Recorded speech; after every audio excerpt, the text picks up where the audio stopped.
Okay, in this lesson, I'm going to show you the differences between the two time tracker dashboards, 1.0 and 2.0. One has features more geared toward construction, and the other one has features more geared toward service and fabrication. So, on the left side, you see my mobile app. This is live. I'm going to go ahead and click the Tech app. Let's enter time through the Tech app. We're on the timesheet screen. Now I'm going to go ahead and clock in to a job. We'll go with the Benny Keith. And you see that it's a J job. And I'm now clocked in. And now I'm going to clock out.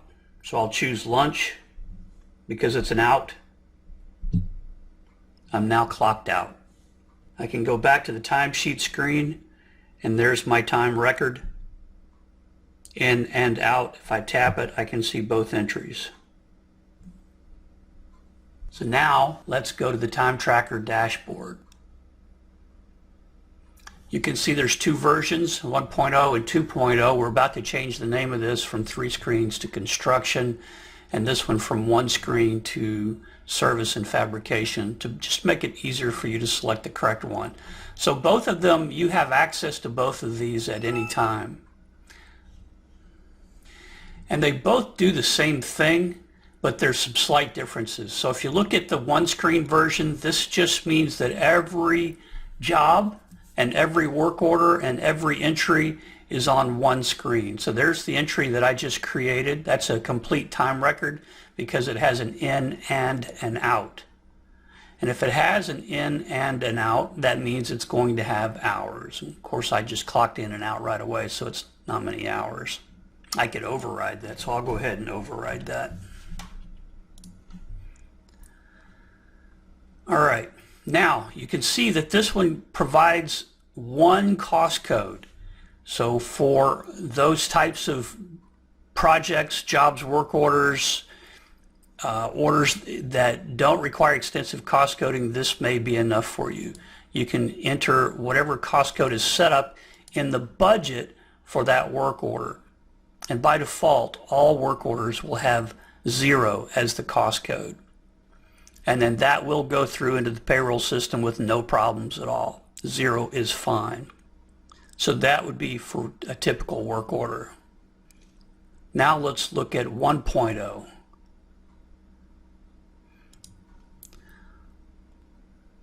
You can see there's the same complete record. There's the override I did on the other screen. Everything is exactly the same. Here's the difference. You have a few more controls up here. You can turn on and off piecework, working past midnight. Working past midnight is the feature that resets the clocks at midnight to an in scan.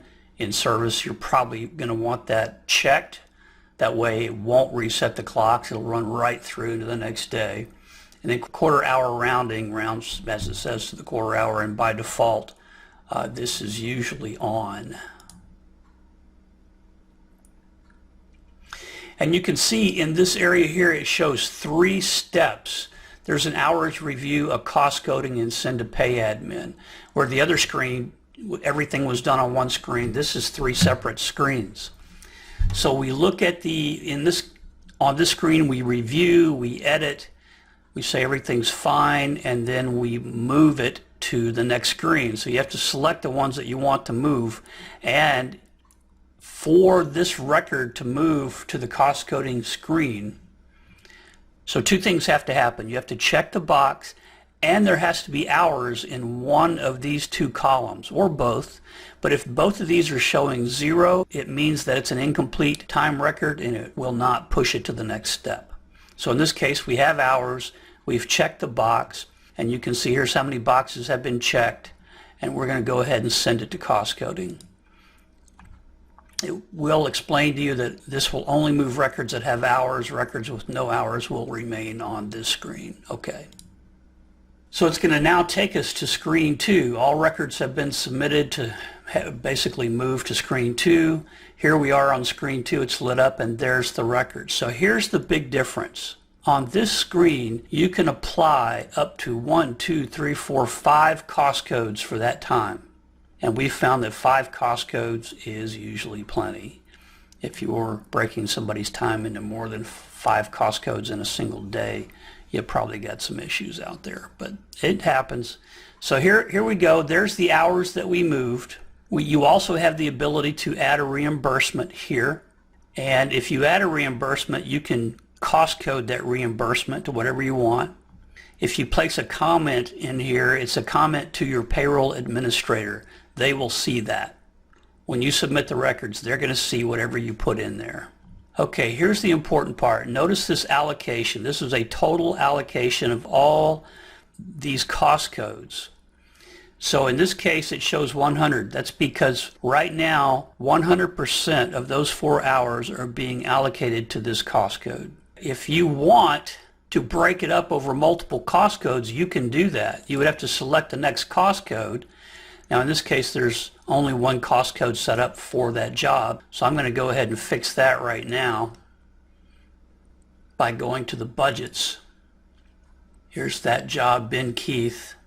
You can see you've only got one budget or cost code. So I'm going to add a new one. I'm just going to add cost code 101 and call it Branch Raceway. You can put anything you want in there.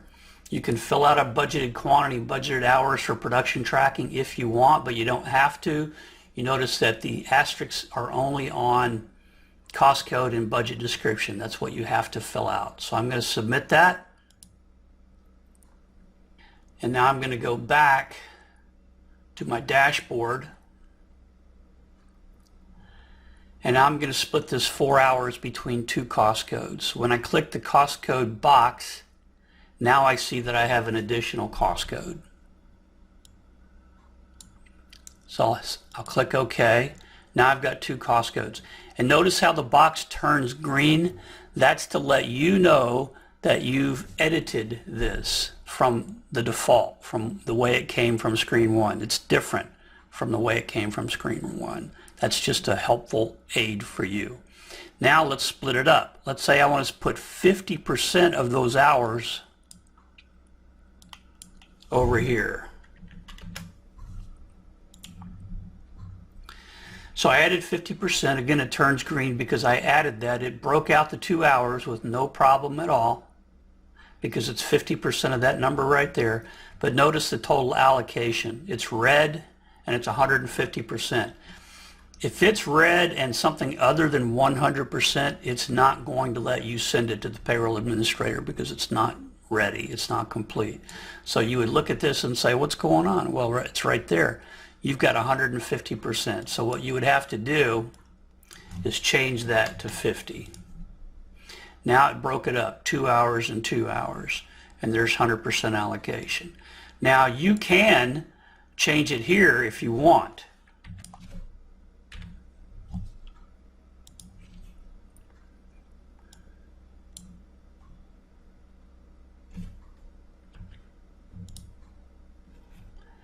But you're going to have to be very careful when you do it that way to make sure that it equals that number. So there's 3 hours and there's 1 hour. And notice it changes the percentages, okay? But the allocation is still 100. So that's a little tricky if you want to change the hours themselves, but you can do that. And that looks okay. I've taken this original 4 hours and split it between 2 cost codes. Now I'm going to check the box and I'm going to say, let's review the timesheet, which is the same as send to pay admin. I know that's a little confusing. So all that does is put it in a timesheet format so that you can view it in that way. And if it looks good to you, at this point you may or may not have both of these options.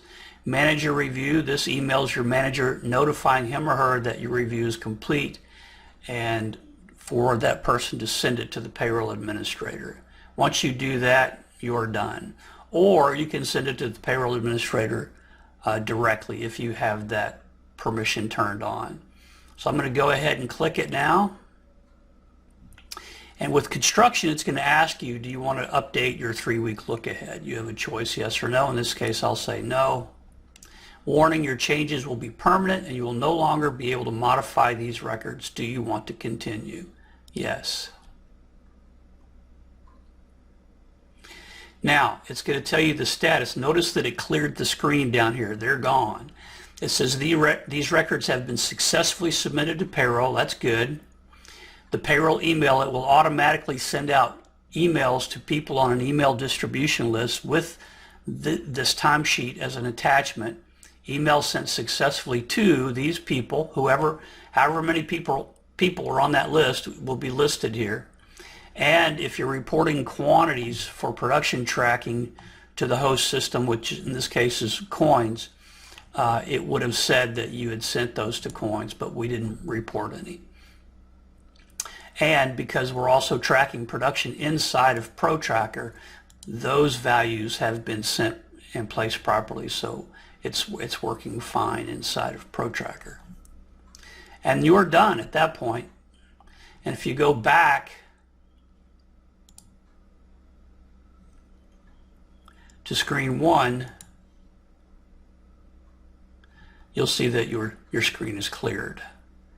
That's the difference between 1 and 2, or version 1.0 and version 2.0.